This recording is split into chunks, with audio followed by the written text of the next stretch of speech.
Good morning, everyone. Now we are discussing about cell disruption. Cell disruption is one of the method of downstream process. What do you mean by downstream? Before we enter the downstream process, we want to know the basic things of industrial fermentation process. In industrial fermentation, they have three stages. One is upstream process, second fermentation, and finally we enter the downstream process. What do you mean by upstream process? The upstream process is very important. In industrial fermentation, we have to involve screening of microorganisms from natural source, especially in soil, because soil is the predominant source in all microorganisms. So we need the microorganism to isolate from natural sources. Then we'll enter the identification of microorganisms. Next, we enter media formulation, because the microorganisms which is grow from media, which is utilized from media.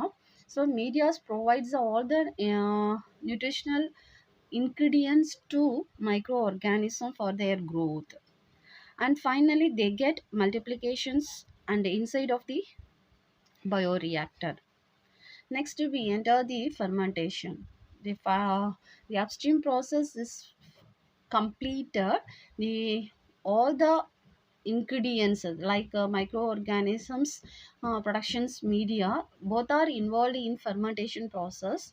Finally, we enter the downstream, because the downstream is nothing but extraction and purification of uh, economically valuable products. Next, what do you mean by downstream process? Downstream process is a series of operations required to take biological materials such as cells, tissue culture, fluids, or plant cells, and they derive from them a pure homogeneous protein products.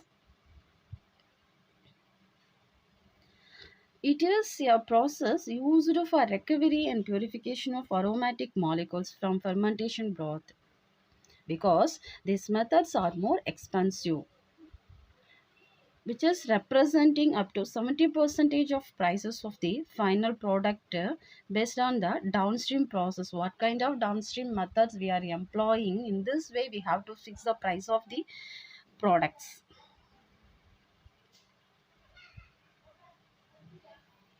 Next, we want to know what do you mean by cell disruption.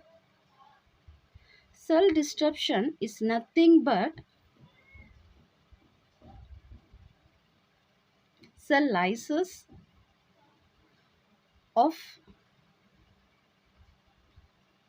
cell wall and cell membrane to release intracellular fluids containing molecules or particles.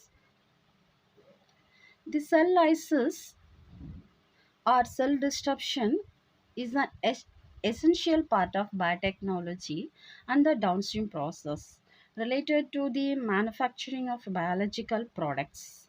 The cell disruption is necessary for the extraction and retrieval of desired products, such as cell disruptions significantly enhance the recovery of biological products. Next, we enter the introduction.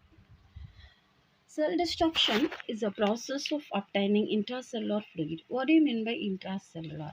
The economically valuable products found inside of the cell. That's why it's called as a intracellular fluid. Via this method that open the cell wall. The goal of the cell disruption is to obtain the intracellular fluid without disturbing of its components. It may vary depending on the type of cell and the cell wall composition. The main aim is that the cell disruption must be effective and the method should not be too harsh, so that the product recovered remain in its inactive form. Next, cell disruption methods can be categorized in two ways. First one is mechanical method. we have to use the instrument. And the non-mechanical method, physical method and chemical method and enzymatic method. In mechanical method, furtherly divided into two methods, solid shear method and liquid shear method. Non-mechanical method can be divided into physical, chemical, enzymatic. Physical, some of the physical methods and some of the chemical, some of the enzymes we are employing to extract the metabolites are economically valuable products. Mechanical method. First we enter mechanical methods, which is required as some sort of force, which is to separate out intracellular proteins without adding chemical or enzymes. What are all the methods we are using in mechanical way? Mortar and pestle, blender, beating, ultrasonication, homogenization by adding solvent. First, mortar and pestle. It involves grinding of the cells. The mortar and pestle involves grinding of the cells such that they are disrupted, which do not have to be suspension. It is often done with the plant samples frozen in liquid nitrogen. When the material has been disturbed, the metabolites can be extracted in this way.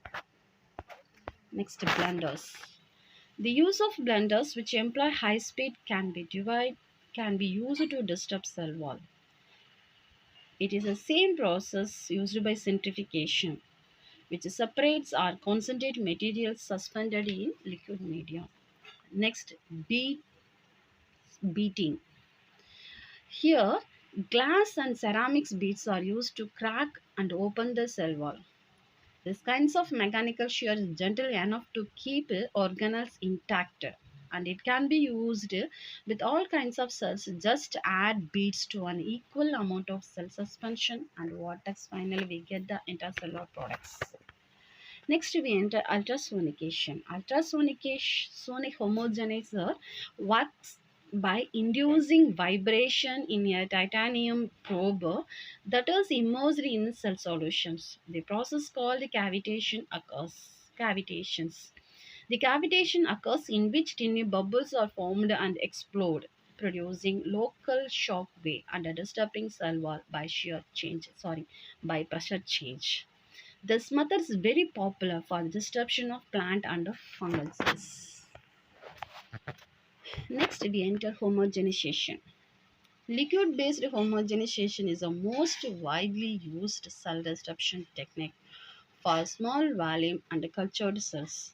The cells are lysed by forcing the cells or tissue suspension through the narrow space.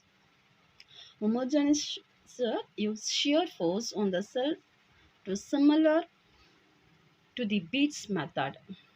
Homogenization can be performed by sequencing cells through a tube that is slightly smaller than beads beating.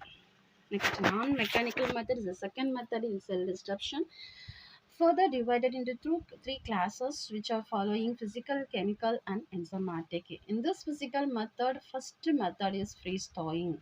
Here it is suitable when working with the soft plant materials and algae. These kinds of material we are using in freeze-thawing methods. Disruptions is achieved via a series of freezing and thawing cycles.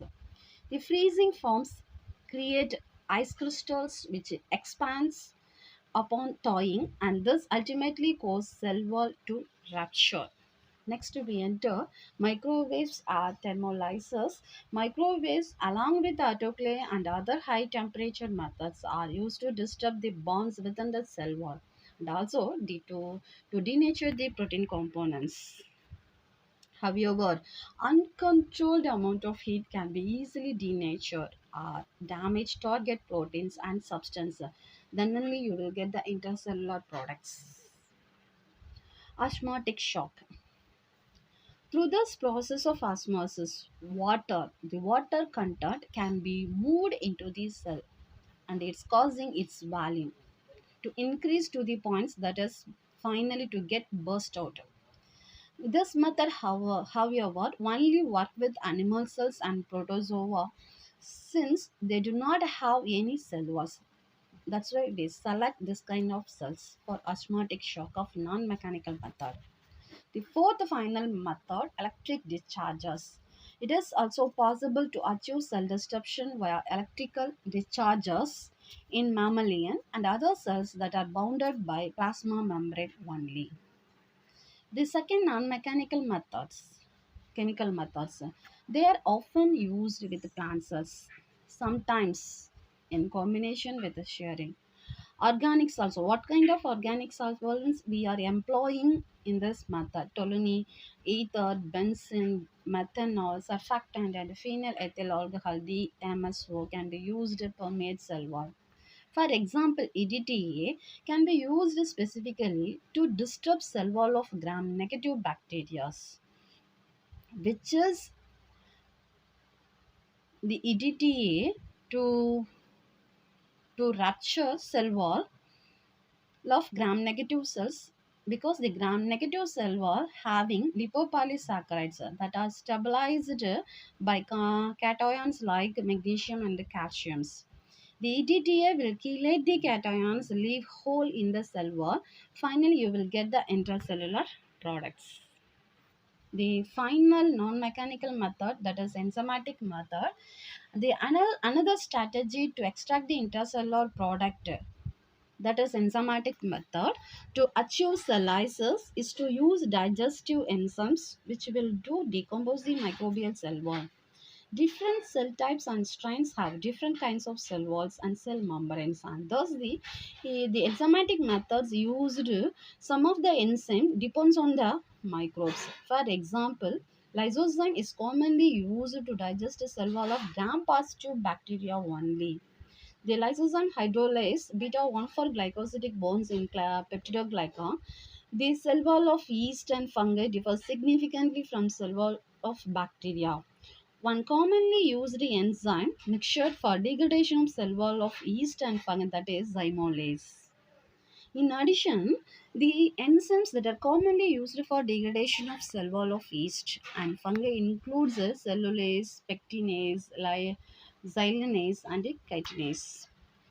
Enzymes such as beta 1,6 and beta 1,3 gluconase, protease, and mannase can also be used to disturb the cell wall.